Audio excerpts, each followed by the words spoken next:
girls, welcome back to my channel. If you're new here, my name's Emma. I make health and lifestyle videos and I upload every Wednesday and Sunday. I've tried to film today's video multiple times. I've sat down and filmed it, and then when I've come to edit it, it just hasn't felt right. I always feel like I miss things out and that it's just not how I want it to be.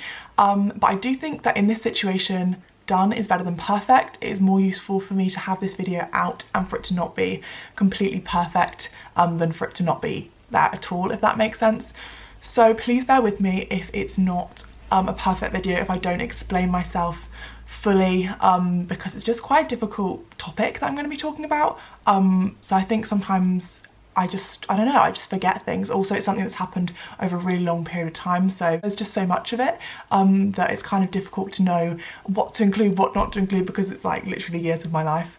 But I haven't explained even what I'm going to be talking about. The video that I want to make today is basically my binge eating story.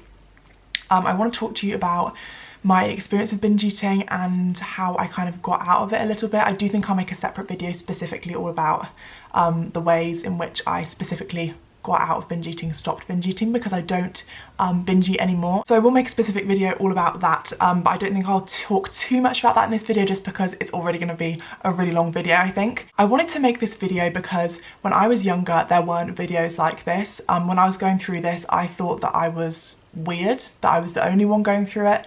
I didn't know how to talk to anyone about it because I thought everyone would think that I was a complete freak. So I never spoke to anyone about it. So I really just want to open up that conversation a little bit and just say, if this is something that you're going through, you're not alone.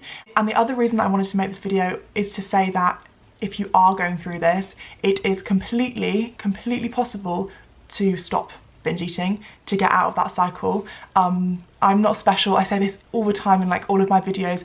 No one is special. We're all just human beings muddling through life. I'm not special, and if I can stop doing it, if I can get out of that cycle, then so can you. And that's what I kind of wanted to get across in this video, to kind of show you where I was, and then you can see where I'm at now, and hopefully it will inspire you if you're in a similar situation to really make a change and get better. So if you don't know what binge eating is, it's kind of different to overeating. So overeating, obviously we all do that once in a while. I still do that now. You eat a little bit too much, you feel a bit uncomfortable, you're like, oh god, that's annoying. Binge eating is much more of a cyclical kind of thing, and is happening on a really regular basis. So generally you'll be restricting your food, restricting your calories quite severely, and then you will be making up for that because obviously your body is so hungry by binge eating, by eating a lot of food, a large amount of food. So when you start eating, you can't really stop, and you sort of go into, the only way I can describe it is like kind of like a trance. Like you're not really aware anymore of what is going on around you. You're just in that kind of bubble when you're eating the food, and then you sort of snap out of it when you finish eating, and it's a real horrible feeling of overwhelming guilt basically, and it's just a really nasty feeling. And then it's sort of into this cycle of self-hatred. You feel really guilty for eating all that food, so then you restrict your calories again, and then obviously you binge again, and it's just that cycle going over and over and over again. So for me, I first started binge eating when I went to high school. When I went to high school, I don't know if this was the same for everyone or if it was just where I was, but there was definitely a interest or sort of curiosity around thinness and eating disorders. Not necessarily, I mean, some people did have eating disorders, but not necessarily that we all had eating disorders, but it was just a real sort of hot topic at the time when I started high school. I remember there was a program called Skins, which I never really watched, but all of my friends watched it, and there was a character called Cassie on that program who also had an eating disorder, and she was kind of glamorized a little bit. She was quite quirky, and obviously that was because she was mentally ill, but in our young minds it made her really interesting, and there was definitely something glamorous about being very thin or about having an eating disorder, which obviously is completely ridiculous. It's not glamorous at all. It is horrible thing to go through, but that is how we sort of saw it in our young minds. And if you don't already know, I am very tall. I am 6 foot tall, and I've always been very tall from a young age, and when I went to secondary school, the majority of my friends were quite petite, so they were small and quite slim. And it was just difficult being around that. Obviously because I was taller, literally every part of my body was just bigger. And I was also just bigger than those girls. I wasn't as slim as those girls. So there was definitely that sort of comparison. And there was obviously a lot of pressure with magazines and films, TV shows. I don't even want to know how bad it would have been if I had social media at the time. But the look back then, you know, the look now I feel like is a lot more curvy, which there are different issues with that. But the look back then was very, very thin. That was the ideal body type. And the only way for me to get that ideal body type was to obviously eat a lot less food. So because of this sort of curiosity around food and eating disorders in general, my friends didn't really eat that much, or at least they didn't eat that much at school. You know, at lunchtimes we wouldn't go and sit in the canteen and have a full hot cooked meal. That never happened. And so I kind of went along with that kind of culture and really restricted my eating. So at lunchtime I would literally just eat a bread roll and that would be all I ate for the day. And then obviously I would come home absolutely starving because I'd had to do PE lessons and concentrate on all my classes on so few calories from this tiny little bread roll. So when I got home I would binge eat on crisps, and I feel like I would say to people, no, like I try and explain it. I'd say I eat a lot when I'm at home, and everyone's like, oh yeah, me too, like I'm such a pig. And I'm like, no, you don't understand, like I eat a lot. So I would go home and I would just raid the drawers, the kitchen drawers. I would get multiple packets of crisps. I could eat like a 6-pack of like hula hoops in one sitting. I'd eat biscuits, cookies were like my favourite thing, chocolate. If there was nothing else in the house, I would have like almost a whole loaf of bread worth of toast with jam on it. I would eat so much until I felt physically sick. Now this carried on for pretty much my whole high school career, as well as into my university years as well. And it kind of fluctuated as to how bad it was depending on how my life was going at the time. It was very constant. I always did binge eat during those whole years, but it got worse or better depending on what my life was like. So during more stressful periods, the binge eating would get a lot worse. Whereas when I was a bit more happier in myself, in my body, in my friendship groups, then that would be less of a problem for me. Or at least I wouldn't notice it quite so much or obsess over it quite so much. In my final year of school, I had a really rough year just with my mental health. I really struggled with the pressures of A-levels, and I think a lot of people do. And that was the first time that I made myself sick. And I don't want to, I don't know, make this too much of a big thing because it was something that I did so rarely. But it wasn't anything that I'd done until that stage, until I was really quite under a lot of pressure. So a couple of times I did make myself sick when I'd just eaten so much food, because I'd eat so much that I couldn't, I just felt like it needed to be out, both mentally and physically. I couldn't have it in my body because I just felt sick. I felt horrendous, as well as feeling so guilty and angry at myself and thinking, why can't you just eat like a normal person?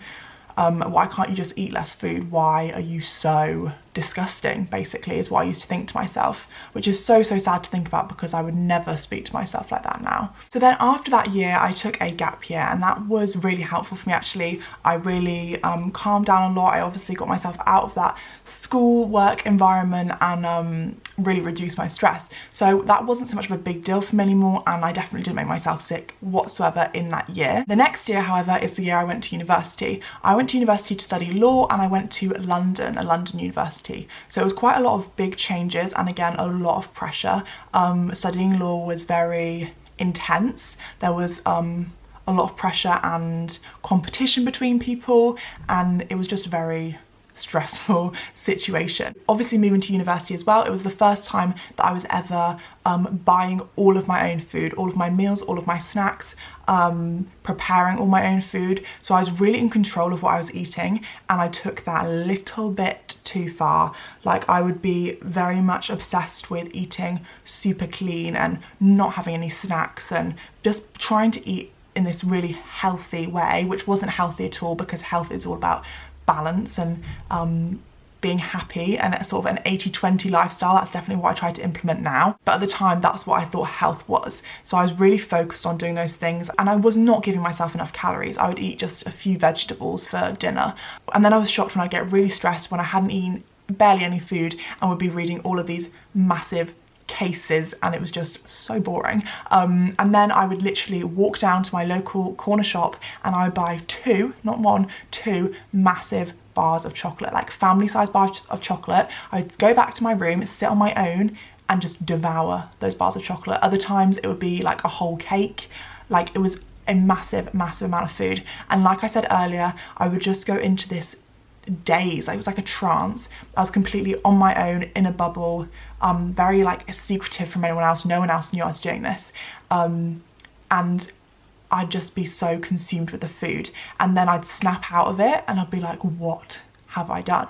What have I done? And then obviously the guilt would come back and it would just be this massive cycle. I had a moment of realization when I was studying abroad. So when I was studying abroad, I was in a really good place, and I'd been in a really good place for a couple of years at that point. Again, I was binge eating, but it wasn't to the same extent that it had been in that first year when I was studying law, because I switched to English, which was a lot more of a happier time and I really enjoyed it. However, I was studying abroad and I hadn't made myself sick in a while, and then for some reason I had a binge eating episode and I did make myself sick because I was just so full. And I rang my boyfriend and I was just crying, and I just was like, I don't want to do this anymore. And it was a real pivotal moment for me where I was like, this is it, like no more. I want to get better. Like, I want to not eat like this anymore. I want to be able to eat like a normal person, and that is more important. My happiness is more important to me than being thin. That is when I made that realization, that connection, that I just wanted to be happy and be able to eat normally and not worry about these things anymore. And in that moment I made a real commitment to myself and I said, no more.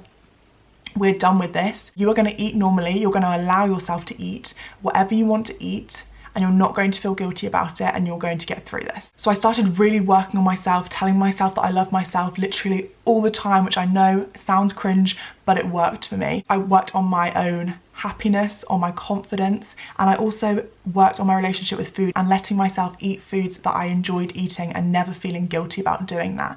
And it's a really long road, and I know that I'm just wrapping this up really quickly at the end and being like, and then I stopped doing it. But I think it was that moment. That's what I really want to hammer home, is that I think you have to have that moment, that real honest word with yourself where you say, enough is enough. I want to change and I'm going to change. I think you need to get to that point before you can make that change. You have to really commit to wanting to be happy. So I am going to make another video going through exactly step by step the things that I did to get out of that state, because I know that that will be probably a lot more helpful in this video. But I'm hoping this video is still helpful and that it shows you that A, you're not alone if you're doing this, and B, it's completely possible for you to change your life and get out of those horrible habits. So I do hope this video was helpful for you, even though it was a little bit more downbeat than my normal videos. I'm usually a lot more positive than this, although I feel like it was kind of positive in a way, just a little bit more of a heavy topic. I hope you have an amazing day, and I will see you all in my next video. Bye guys.